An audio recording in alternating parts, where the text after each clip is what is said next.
Michelle Swader is here answering your health and diet questions. 270-9933, the number to call. We're going to start by talking about keeping track of what you eat. Right. Yes, we've known for years that the more that you record and track what you are eating, the better success you have, short and long term, with losing weight, watching your portions, watching your carbs. But the biggest gripe is that nobody wants to do it because they feel like it's very time consuming. And so we just had the first study done that actually looked at how long it took. And they followed some people that were tracking, and the first month it took somebody about 23 minutes a day to track everything that they were eating. But things would get better and they would get faster at it, and by the 6 months they were down to 15 minutes a day. So as you track, you get a little bit better. A lot of the trackers will remember what you've eaten and it make it easier for you to record.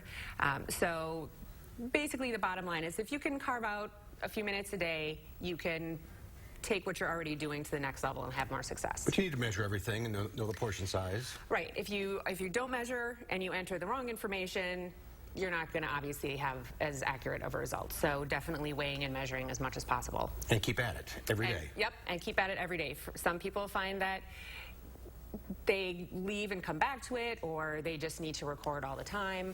Doesn't matter if you use a phone app or paper and pencil, you get advantages either way. Okay, let's go to the phones, and we will start with Hudson in Sun Prairie. Hi, Hudson, what's your question? Yeah, so I was just wondering, what's a good sugar intake for a teenager's diet? Good question. Well, obviously we look at added sugar and natural sugar differently.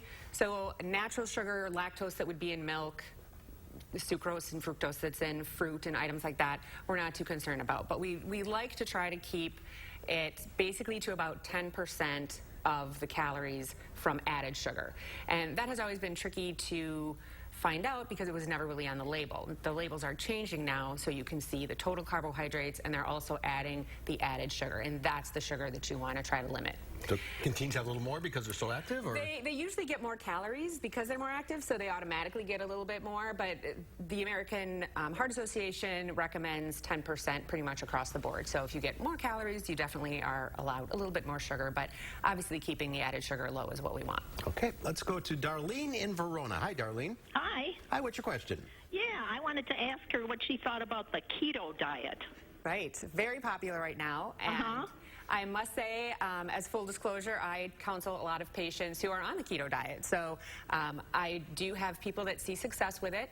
I think the main point is to still do it in a healthy way. It started out being a lot of bacon and fat and steak and things like that, but obviously we still want some healthy fats in there. We want the produce, so being followed by someone reading up on it, really knowing what you're doing can really help. But we have seen people, obviously, just with the previous caller, they bring their added sugars down because basically the keto diet is watching your carbs. So there's definitely a right way to do it. You want to make sure that you do it in a healthy way. Is it the Atkins diet, essentially? It's very similar, yep. And some diets like that will have phases, but the keto diet just generally means a very, very low intake of carbohydrates. That causes some metabolic changes, so it's always a good idea to talk to your doctor, especially if you're on diabetic medication.